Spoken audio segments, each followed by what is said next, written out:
Breaking news ॾींदासीं। काफ़ league अॻवान ऐं वफ़ाक़ी वज़ीर मोहनिस इलाही जो चवणु आहे त हुकूमत चौधरी परवेज़ इलाही खे पंजाब जो वॾो वज़ीर नामज़द करे छॾियो आहे।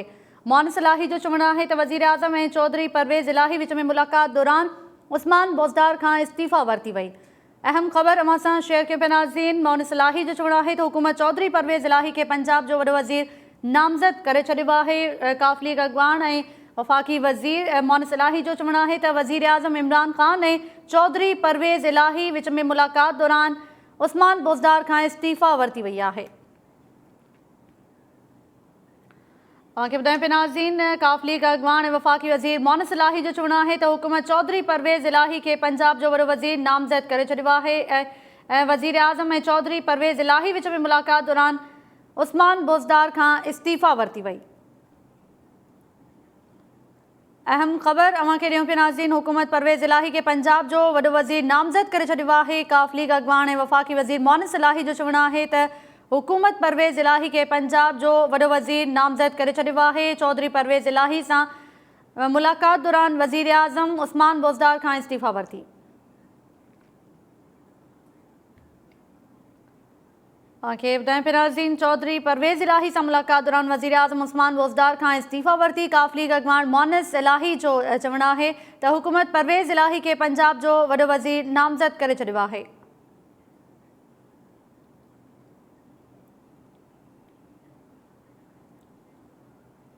चौधरी परवेज़ इलाही सां मुलाक़ात दौरान वज़ीर आज़म उस्मान बोज़दार खां इस्तीफ़ा वरिती। काफ़ लीग अॻवान ऐं वफ़ाक़ी वज़ीर मोहनिस इलाही जो चवणु आहे त हुकूमत परवेज़ इलाही खे पंजाब जो वॾो वज़ीर नामज़द करे छॾियो आहे।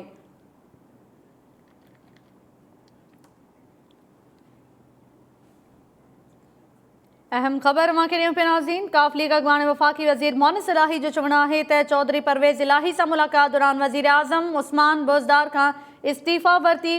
हुकूमत चौधरी परवेज़ इलाही खे पंजाब जो वॾो वज़ीर नामज़द करे छॾियो आहे।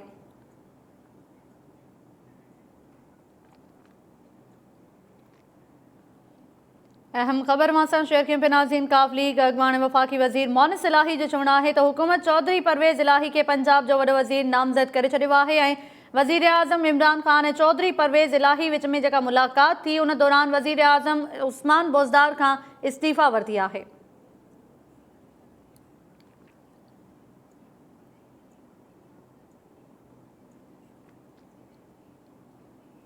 तव्हांखे ॿुधायूं पिया नाज़रीन, मोहनिस इलाही जो चवणु आहे त हुकूमत चौधरी परवेज़ इलाही खे पंजाब जो वॾो वज़ीर नामज़द करे छॾियो आहे ऐं वज़ीर आज़म इमरान ख़ान ऐं चौधरी परवेज़ इलाही विच में मुलाक़ात दौरान वज़ीर आज़म इमरान ख़ान उस्मान बोज़दार खां इस्तीफ़ा वरिती।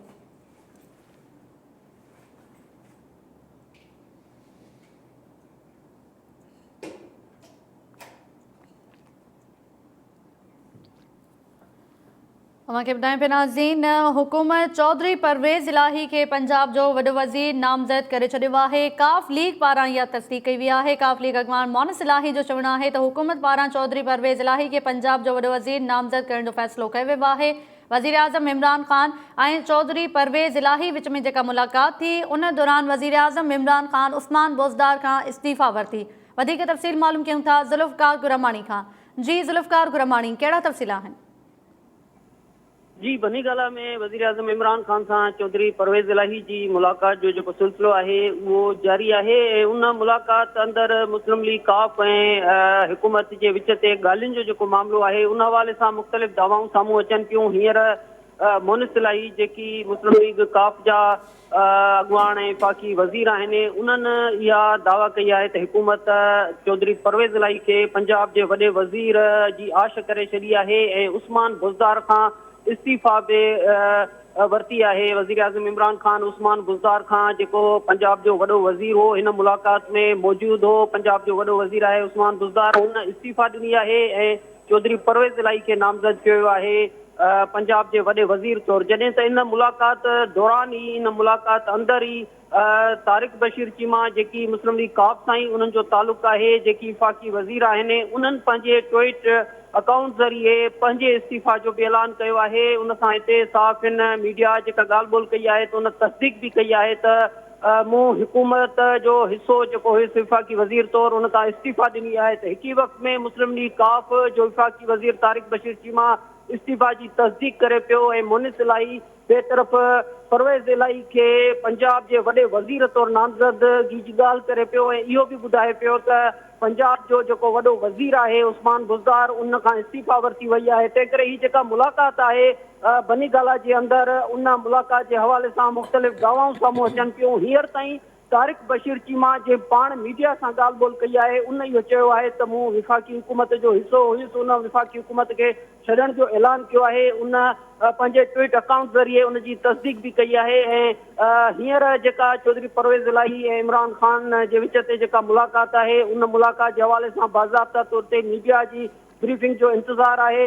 जॾहिं त ॿिए तरफ़ आसिफ अली ज़रदारी, बिलावल भुट्टो, शहबाज़ शरीफ़ ऐं बाब पार्टी जा जेके अॻुवान आहिनि उहे बि प्रेस कॉन्फ्रेंस करणु वञनि पिया। पर बनी गाला जे अंदरि जेका सूरत हाल आहे उन में चौधरी परवेज़ इलाही खे पंजाब जे वॾे वज़ीर तौरु नामज़दगी जूं दावाऊं अचनि पियूं ऐं साॻिए वक़्तु मुस्लिम लीग काफ़ जे तारिक बशीर चीमा जी तरफ़ां हुकूमत खां अलहदगी जो ऐलान बि साम्हूं अचे पियो।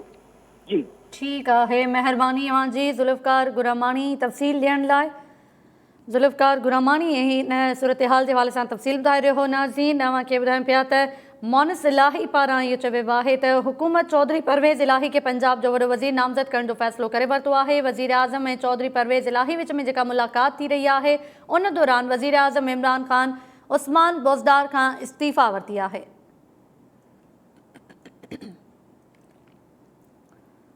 कुछ ही देर में जेके ऑपोज़िशन जा अॻुवान आहिनि उहे बि प्रेस कॉन्फ्रेंस कंदा ऐं जेका वज़ीर आज़म इमरान ख़ान ऐं ही चौधरी परवेज़ चौधरी भाइरनि विच में जेका इहा मुलाक़ात थी आहे इन हवाले सां बि मीडिया खे ब्रीफिंग ॾिनी वेंदी। इन में जेका फ़ैसिला कया विया आहिनि, जेके अहम फ़ैसिला थिया आहिनि इन हवाले सां मीडिया खे बि आगाह कयो वेंदो। हिन वक़्तु जेका ही सूरत हाल तब्दील थी रही आहे इन हवाले सां मूंखे ॿुधायूं पिया हिन वक़्तु मोनिस इलाही पारां इहो चयो वियो आहे त हुकूमत चौधरी परवेज़ इलाही खे पंजाब जो वॾो वज़ीर नामज़द करण जो फ़ैसिलो करे वरितो आहे। इन खां अॻु काफ़ लीग जा अॻुवान आहिनि ऐं वफ़ाक़ी वज़ीर बि आहिनि तारिक बशीर चीमा जन पंहिंजी इस्तीफ़ा जेका आहे उन ॾिनी आहे। इन हवाले सां बि काफ़ लीग तर्जुमान पारां इहो ॼाणायो वियो त तारिक बशीर चीमा पंहिंजे उहिदे तां इस्तीफ़ा ॾिनी आहे, उन क़ौमी असम्बली जी सीट तां इस्तीफ़ा नाहे ॾिनी।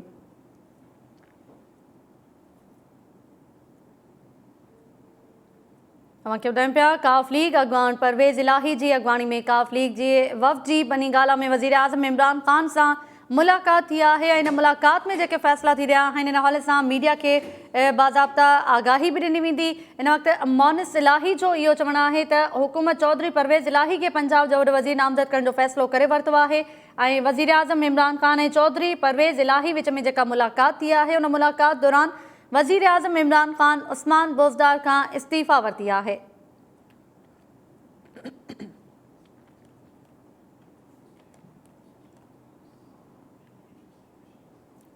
इन खां अॻु वज़ीर आज़म जे ख़ासि मुआविन शहबाज़ गिल बि दावा कई त काफ़ लीग इमरान ख़ान जी हिमायत जो ऐलान करे छॾियो आहे।